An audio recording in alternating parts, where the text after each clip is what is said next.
Fourth, have the pardon removed from your sin. You receive something very special when you accept Christ. You receive a pardon for your sin greater than the pardon any criminal ever received from any governor or president. This pardon is based on none other than the shed blood of Christ.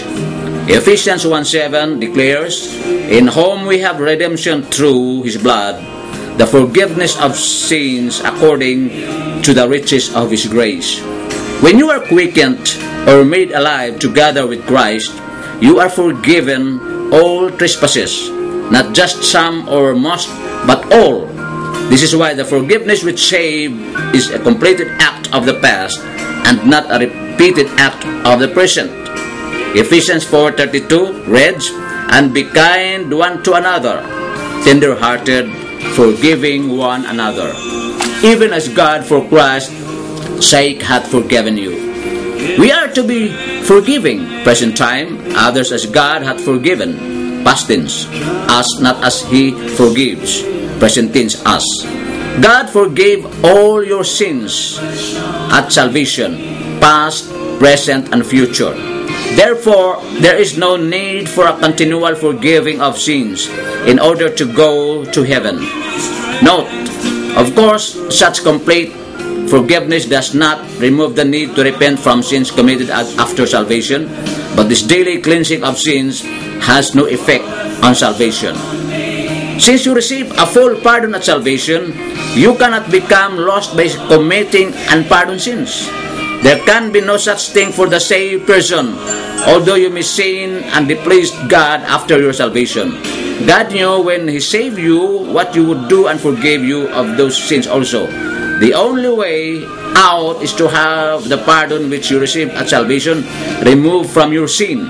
And so ends step 4. Fifth, convince the Father to fail in His commitment.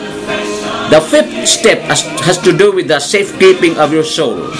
Before you are saved, you are the keeper of your own soul, and you cannot do anything but fail in its keeping. But when you get saved, you turn your soul over to the protection of another, God.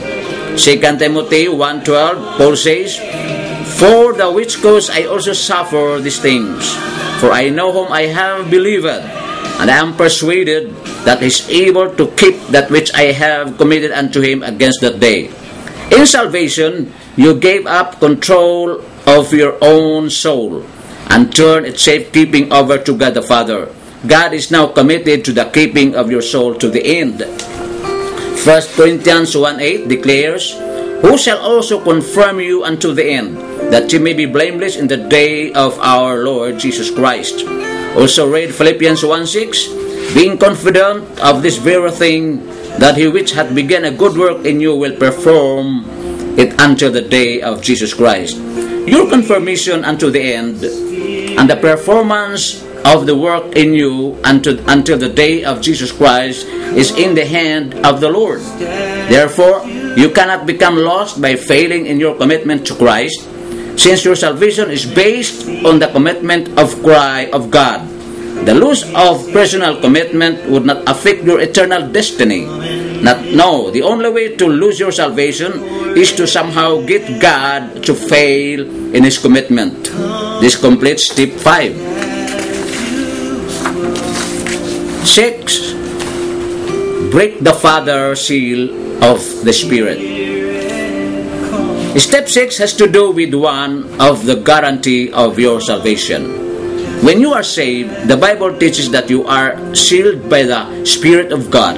Ephesians 1:13 teaches, in whom you also trusted after that you heard the word of truth, the gospel of your salvation, in whom also after that you believed, you were sealed with that Holy Spirit of promise. 2 Corinthians 1:21-22 reads, now He which established us with you in Christ, and hath anointed us in God, who hath also sealed us and given the earnest of the Spirit in our hearts. These verses teach that you are sealed with the Holy Ghost by the Father at the time of salvation. the Holy Spirit is not your sealer, He is your seal. A seal is something that fastens securely and which must be broken in order to be opened. Your salvation is secured by the Spirit of God, and not only are you presently sealed, but you are sealed unto the day of redemption. Ephesians 4:30 states, "And grieve not the Holy Spirit of God, whereby you are sealed unto the day of redemption." The seal of the Spirit is guaranteed good unto the day of redemption. That is, the day when Christ takes up to be with Him.